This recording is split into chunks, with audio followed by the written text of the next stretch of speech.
ازيكم يا حبايبي؟ عاملين ايه واخباركم ايه؟ انا النهارده هعمل صينيه بطاطس بالفراخ. آه، مفيش غير انا وبنتي وابني بس الموجودين، فقلت ايه اعمل بسرعه صينيه بطاطس بالفراخ كده. وانا بس عايزه اقول لكم ايه، طبعا اللي بيقعدوا يقولوا لازم تلبسي جلافز والكلام ده، انا ايديا مغسوله 50,000 مره، ما بعملش حاجه غير وانا غاسله ايدي.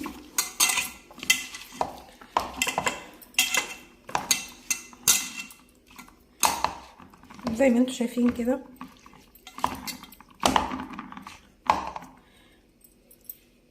طبعا الخضار بتاعي كنت مقطعاه ونقعه في ميه، بطاطس، جزر، وطبعا بيبقى محطوط عليها بصل، وتحطيها في قلب الفرن. انا بحب اقطع عليها طماطمتين، والطماطم زي ما انتم شايفين كده انا مقطعاها يعني طرنشات، او قسمه الطماطميه 2 يعني مقطعاها تمام.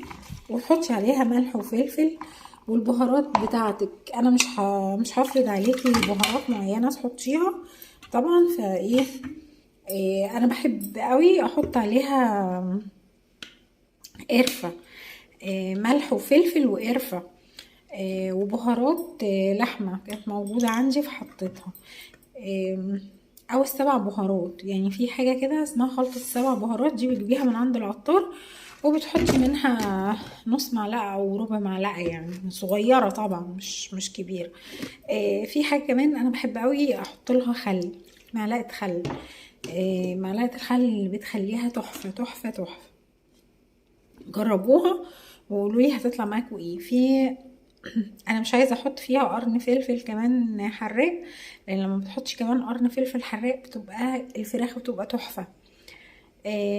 وفي نفس الوقت لا هي صينيه بطاطس حمرا بالدمعه وكده، اللي هي الطماطم تضربي الطماطم وتسبكيها، لا لا لا، هي هتبقى طماطم بيضه، بطاطس بيضه والفراخ بيبقى طعمها احلى بكتير من اللي هي بالدمعه، ما بتبقاش تقيله وبتبقى خفيفه جدا. انا ممكن احطها على البوتاجاز من فوق، بس لا انا مش هحطها على البوتاجاز من فوق، انا ادخلها الفرن واسيبها في قلب الفرن تستوي مع بعضها وتاخد وتدي مع نفسها كده، وتستوي مع بعضها في قلب الفرن. لما تطلع هوريكم هي تبقى عامله ازاي. بصوا ادي صينيه البطاطس اهي بالفراخ، بصوا عامله ازاي وريحتها تحفه تحفه تحفه. وعملت كمان معاها بصوا برام رز، بس انا مش عارف اطلعه كده. استنوا اجيب معلقه اوريه لكم عامل ازاي. بصوا الفرن مطلع صهد عليا اصلا، بصوا وشه يا جماعه. دي حاجه بسيطه، انا مش عايزه اقول لكم يعني انا عامله اصلا، مش عامله فرخه كامله عشان الناس اللي هي هتقعد تقول الاكلات اقتصاديه ومش اقتصاديه والحاجات دي. بصي يا حبيبتي، في عندك الاجنحه، لو جبتي نص كيلو اجنحه ب15 جنيه وعملتيها على بطاطس زي كده وعملتي جنبها رز، برضو اليوم هيعدي عليكي بمبلغ بسيط، مش هيعدي بمبلغ كبير.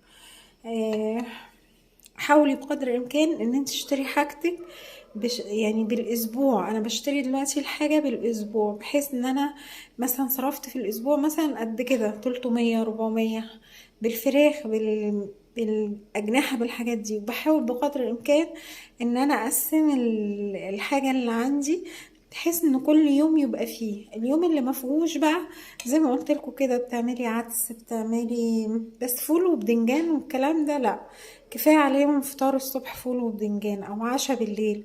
انما دايما خلي الوجبه بتاعه الظهر اللي هي مثلا بتاكلوها الساعه 6 5، عمال ما يرجعوا من دروسهم ويرجعوا من شغلهم، خليها تكون حاجة حلوة ومفيدة ليهم. حتى لو بيض وجنبيه كشري ولو جبتي ربع كبدة وقوانص بتاعة الفراخ وعملتيها في بصل وحطيتي عليها جزر وبصل وكده، هتبقى حاجة كويسة. اتمنى حبايبي تستمتعوا معانا وتستمتعوا بالقناة. يا ريت اشوف اللايكات بتاعتكم بقى والتعليقات، والاضافات كمان، تشتركوا في القناة وتخلوا غيركم يشترك كمان. يسعد مساكم حبايبي.